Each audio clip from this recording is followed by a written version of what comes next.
I've been thinking about apathy and how, in many ways we're all guilty of it, right? It's such a, I think it's a natural human state, especially in the way we live our lives today, to think about what directly affects you and your family. But I've also been thinking about how I could use my platform and my voice to help people go on a journey of decolonizing their mind and unlearning and hopefully feeding their empathetic side. Um, and class and power has quite a lot to do with it. I've been thinking, over the last few days, I've been watching posts from my friends from my network. And, for those of you that don't fully understand, I was sent to boarding school in England from a very young age. And the majority of my friends, I don't know, from 6 to 18, were the most elite and privileged human beings you could possibly imagine. And, you know, I I've been fascinated by their silence in regards to Palestine. And it was something that really triggered me a few days ago. I think like 7 or 8 of my friends from that background published videos or shared stories about labor and the fox hunting palaver. And I was just like, damn, it really just showed me how people really do react to things that they care about, that is seemingly affecting their identity, because none of those people had said a damn thing about brown babies being annihilated in Gaza for over a year. Yet they were really willing to post about fox hunting ban. And what's a little bit deeper than that is this specific group of people are the ones that are closest to power. Many of my friends, the lords, daughters, and sons of lords and ladies and dukes and duchesses, are literally know people in the House of Lords. They know senior editors, if not owners of newspapers. They have lobbying power that many regular people do not. Yet they have been completely silent. So listen, y'all, you know me, right? I grew up with a lot of you. Tell me where the lie is.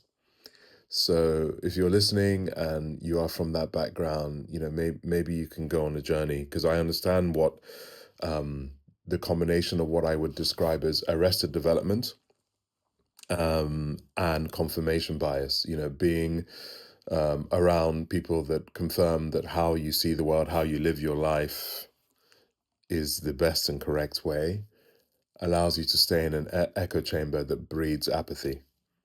So hopefully you can do better. Some of my friends from that group, from that, have been amazing, and those are like some of my polo boys who have spent time with Arab men and women, and seen them for the human beings that they are, or have traveled the world and seen some of this. Some of my friends um, who have just seen enough of the world. Have been also really amazing from that group of people, and a few of them are married to women from the Middle East. That has really changed their view of the world.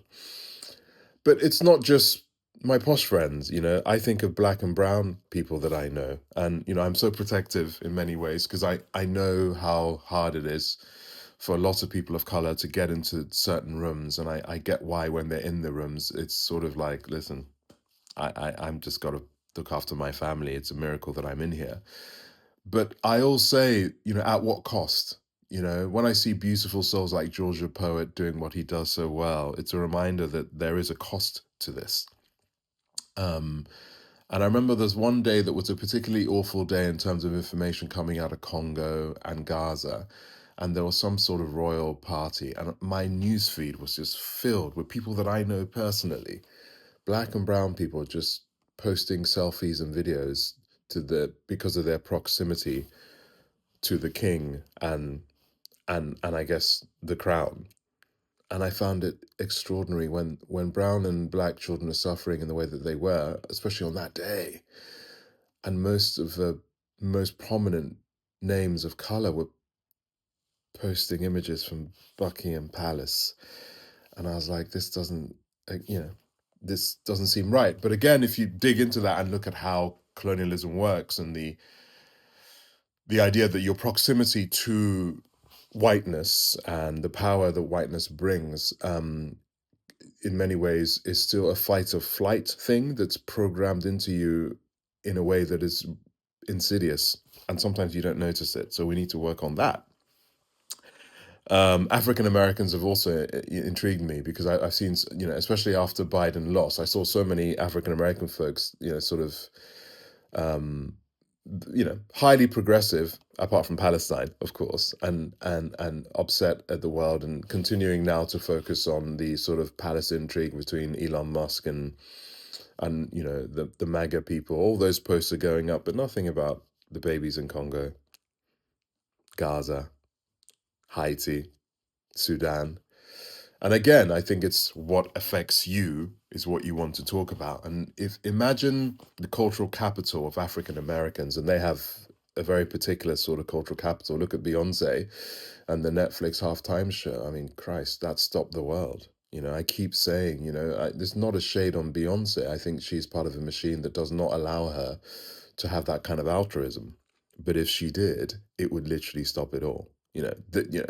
People like her and the Taylor Swifts of this world are part of a machine that is it doesn't allow them to really just be the kind of voices that Muhammad Ali was. Imagine.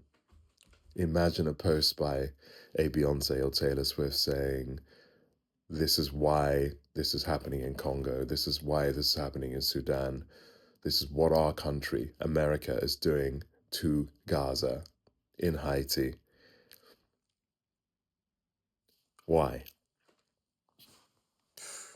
It would be powerful. And then there's every time I post, and this is for all of us, every time I post about Nigeria and the food security issues there, or Congo, Sudan, Somaliland, it gets very little engagement. And I used to think it was the algorithm, but I'm not sure it is anymore. I just think people are less interested. When I did the post, I think on Boxing Day on Nigeria specifically, my newsfeed was just full of my own friends partying like they were in the south of France in Nigeria. And the numbers, the scale of oblivion to children in Nigeria is really, really real. So again, I think, we all want to have a good time. It's been a tough year for a lot of us, but some of the noise we have, some of the cultural capital we have can go a long way, and you can still have a good time. I'm not trying to tell everyone to become a nun or a monk.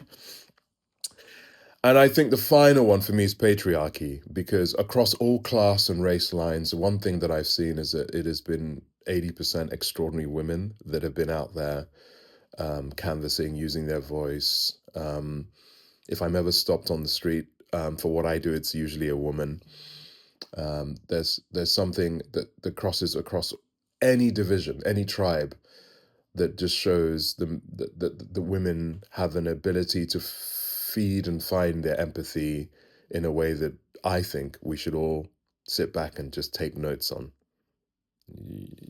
It's just extraordinary. And with toxic patriarchy taking over the White House, it's even more concerning, what's going to happen to women's voices and women's rights and women's issues.